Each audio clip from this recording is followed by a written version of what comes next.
Un cordial saludo a las y los estudiantes del curso de Contabilidad General. A continuación les voy a hacer la presentación relacionada con las aproximaciones a la historia de la contabilidad, una línea de tiempo que he construido a partir del texto de referencia de Sinisterra, Polanco y Henao, en el cual hemos abordado en el curso. De manera inicial, es muy importante plantear que la contabilidad viene desde la antigüedad. La contabilidad, de alguna manera, digamos, el texto nos habla de que la contabilidad data desde hace 6.000 años, con las bases de las matemáticas y la escritura.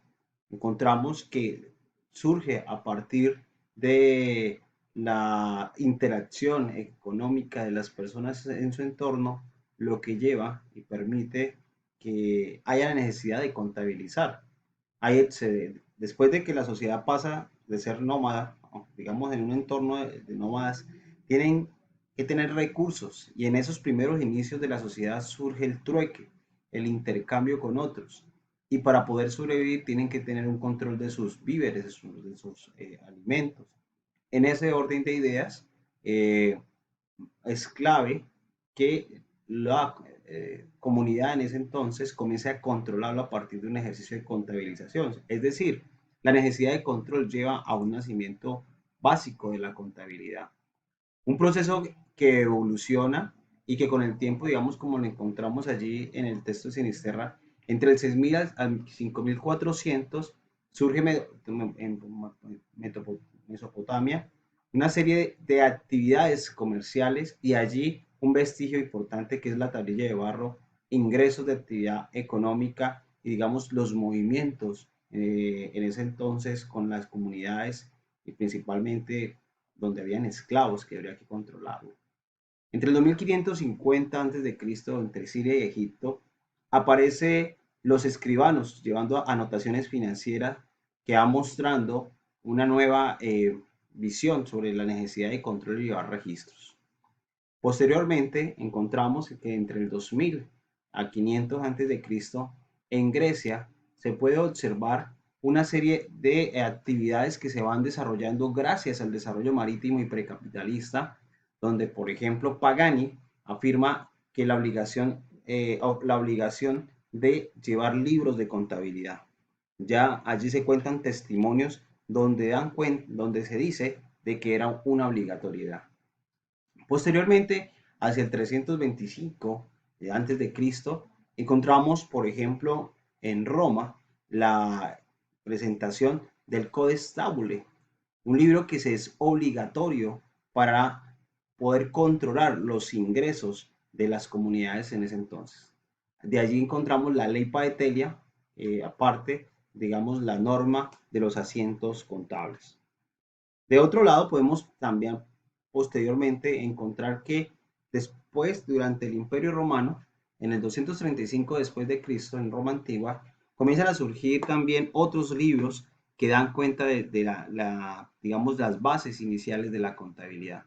Es así como aparece, por ejemplo, los libros Adversaria, el Codex, que facilitan el control del patrimonio y digamos, principalmente en ese entonces, los ingresos se constituyen como un elemento de control fundamental para poder gestionar las guerras, para gestionar los diferentes ejércitos que estaban expandiéndose en ese imperio en su momento.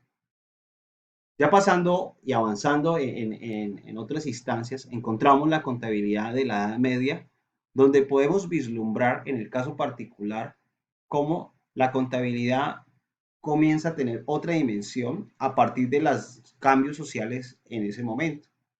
Aparece, por ejemplo, la caída del Imperio Romano en 476 después de Cristo, y allí coge fuerza la Iglesia Católica y comienza a generarse una nueva economía. Recordemos que ahí se cierra como la Edad Antigua, entra la Edad Media, donde principalmente el esquema económico era el feudalismo.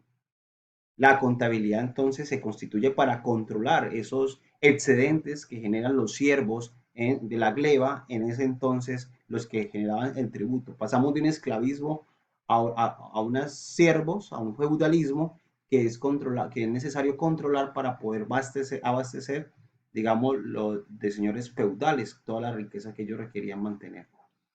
Digamos, las dinámicas lleva a que la contabilidad se mantenga en ese momento porque de cierta manera es fundamental el control. En el siglo XVIII, perdón, en el siglo VIII, Roma presenta la invasión de los normandos. Allí hay una ordenanza de Carlomagno donde dice el Capitularis de Bilis, libro de inventarios y transacciones. Vemos cómo evoluciona esta Europa donde hay necesidades de control, necesidades de hacer seguimiento del inventario de las pertenencias del imperio y de las diferentes transacciones económicas que se desarrollan en ese entonces. Posteriormente también encontramos en el siglo VII al siglo VIII en Italia y Venecia que comienza a vislumbrarse una actividad contable y la cual se convierte en una profesión de prestigio, porque de cierta manera es diferentes grupos de personas que estaban requiriendo la información como tal para poderla desarrollar.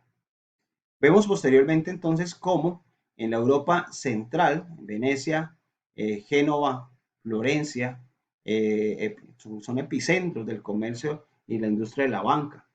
Vemos allí cómo, de cierta manera, se comienza a generar unas dinámicas que facilitan mejorar las diferentes escuelas y los diferentes elementos para el control.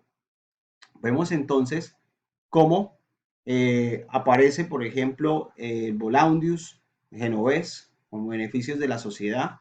Vemos en 1911 la escuela florentina, que son escuelas que comienzan a facilitar la enseñanza del control de las cuentas. En España, el rey Alfonso plantea las funciones contables, Alfonso X. Los Peruzzi, que son un gran emporio de futuros banqueros, personas que tenían mucho poder, también establecen unas dinámicas importantes de control de la contabilidad.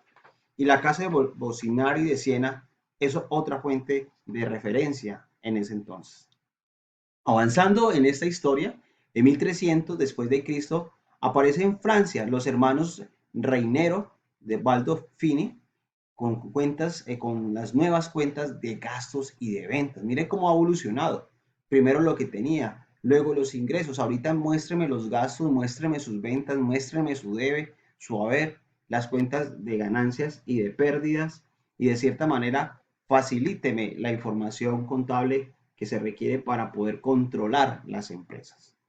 Vemos entonces cómo evoluciona esto a tal punto de que hacia 1400 en Florencia, los mercaderes, por ejemplo Francesco Dacini, habla de los libros auxiliares y comienza a surgir la partida doble, la contabilidad por partida doble con las cuentas patrimoniales. O sea, es parte de un ejercicio de dinámicas sociales dentro de esa época. Posteriormente encontramos en la Edad Moderna, cuando ya pasamos después del Renacimiento, el descubrimiento de América, unos momentos importantes que dan cuenta de los cambios significativos al futuro. Aquí encontramos, en este caso, en el siglo XV, hechos importantes como la evolución de los números arábigos, que facilitan el manejo y el control de las cuentas contables. Vemos cómo en ese entonces, de cierta manera, hay unas nuevas dinámicas que están poniendo a funcionar la economía. El feudalismo decae, con el descubrimiento de América ya aparecen unas nuevas dinámicas, coge mucho más fuerza el mercantilismo y comienza a generarse los primeros pinos del capitalismo. El monje Merenito Cotruri, en 1300, es el pionero, podríamos decir, si hubiera publicado antes que Pacioli, hubiera sido el padre de la contabilidad, pero resulta que él construyó un libro donde decía 3 libros, cuaderno mayor, el cuaderno mayor, el journal y el diario, y el memory y el borrador, que era para llevar controles. Él construyó un documento en 1300, pero que fue publicado posteriormente, 70 años después de su muerte. Por eso, digamos, el padre de la contabilidad surge ese en 1445, 1494, en 1509, cuando Fray Luca Pacioli publica la Suma Aritmética, un documento donde muestra la contabilidad por partida doble por primera vez sistematizado, con un inventario de activos, de pasivos, con libros y un orden cronológico. Encontramos en ese entonces cómo la contabilidad surge de una manera importante y cómo Fray Luca Pacioli es el primer persona que publica la información. Hago la referencia porque fue el primero que publicó y por eso es el padre de la contabilidad. Por eso se logra obtener ese título. Y ese título, digamos, también lo lleva a que él haga parte de un selecto grupo de pensadores de ese entonces. Fray Luca Pacioli era amigo cercano a Leonardo da Vinci de la época y a los diferentes pensadores de la época. En el siglo XVI, digamos, posteriormente, se comienza a expandir la dinámica contable eh, en los diferentes pueblos de Europa. Allí, digamos, hay un pleno apogeo, hay publicaciones sobre contabilidad en 1518 en Alemania, en 1525 en Italia y en 1590 en España. Posteriormente, en el siglo XII y hasta el siglo XVIII, paralelamente, digamos, en esa temporada, encontramos que en Holanda, Francia e Inglaterra hay un apogeo importante del mercantilismo y por ello aparece el nacimiento de los emporios comerciales e industriales y aparece la contaduría como una profesión independiente. Vemos cómo posteriormente, en 1805 también, digamos, hay un surgir en Europa, hay un surgir importante en materia de las dinámicas mercantiles. Recordemos, hay un elemento importante histórico allí, Martín Lutero, que tiene una divergencia importante con la Iglesia Católica y parte la Iglesia en dos, donde surge el protestantismo en ese entonces y que es parte de la filosofía donde no era pecado tener riquezas, ¿cierto? Ellos tienen una filosofía del ahorro y del crecimiento y en ese sentido el protestantismo, que es, digamos, la división que hay entre la Iglesia Católica en ese entonces, brinda que muchos países que estaban bajo esa nueva filosofía o bajo esa nueva religión también tuvieran una incidencia. Se desarrolla la ilustración, se desarrolla diferentes movimientos sociales, culturales, que le dan pues el tono principal a la edad moderna. España, digamos, en 1805, también, digamos, España estaba más pegado de América en materia de los recursos naturales y por eso España no tiene mucha evolución. Sin embargo, en 1805, cuando Napoleón está allí en pleno apogeo, ordena que se practique la profesión contable y que para eso tiene que haber un severo examen después de la experiencia profesional, digamos como lo que hoy contadores públicos dicen tarjeta profesional. Es así como hasta este momento les presento una primera parte de lo que es la historia de la contabilidad. Hemos abordado la edad antigua, la edad media y la edad moderna. En el siguiente video vamos a abordar otras temporadas de la contabilidad y también veremos aspectos relacionados en Latinoamérica. Entonces, por ahora cortamos este y continuamos con el siguiente video.